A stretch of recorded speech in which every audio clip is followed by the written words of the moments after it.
Вопросы историкам помогают физики. Ученые Удмуртии реализуют совместный проект по изучению артефактов, найденных на территории республики на одном из древних могильников. Как технические знания помогают историкам больше узнать о прошлом, узнали наши журналисты. Это одна из находок Сварнинского могильника, конец 5-10 века нашей эры, то есть ей точно больше тысячелетия.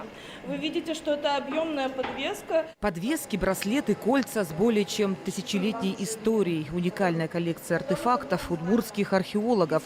Эти древние экспонаты обнаружили при раскопках могильника у деревни Варни Дебёцкого района еще в 70-х. За 50 лет ученые досконально исследовали находки, а с внедрением новейших технологий появилась возможность традиционные методы усовершенствовать.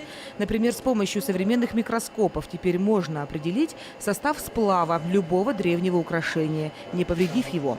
Информация поможет с большей точностью восстановить раннюю историю северных удмуртов, уровень развития технологий и производства того времени. Мы сможем установить, было это местное производство или это импортная вещь.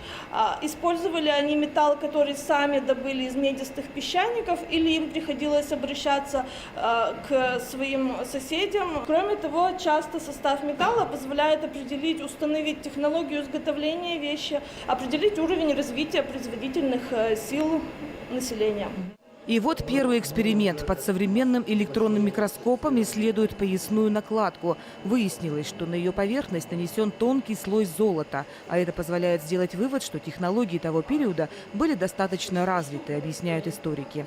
А из какого металла было сделано украшение 1000 лет назад, им помогают узнать физики. Мы ставим браслет в камеру, получаем изображение поверхности этого браслета, выбираем области. И далее запускаем наш спектрометр, микроанализатор, который нам покажет, из каких элементов периодической таблицы Менделеева состоит этот браслет.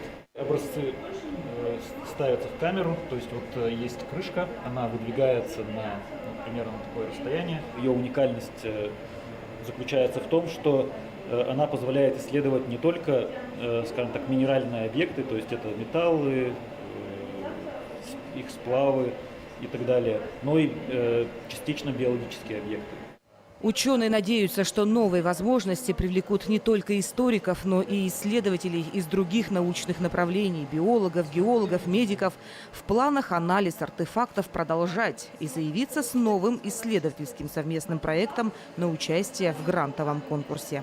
Елена Обуховская, Юрий Зелененький. Новости.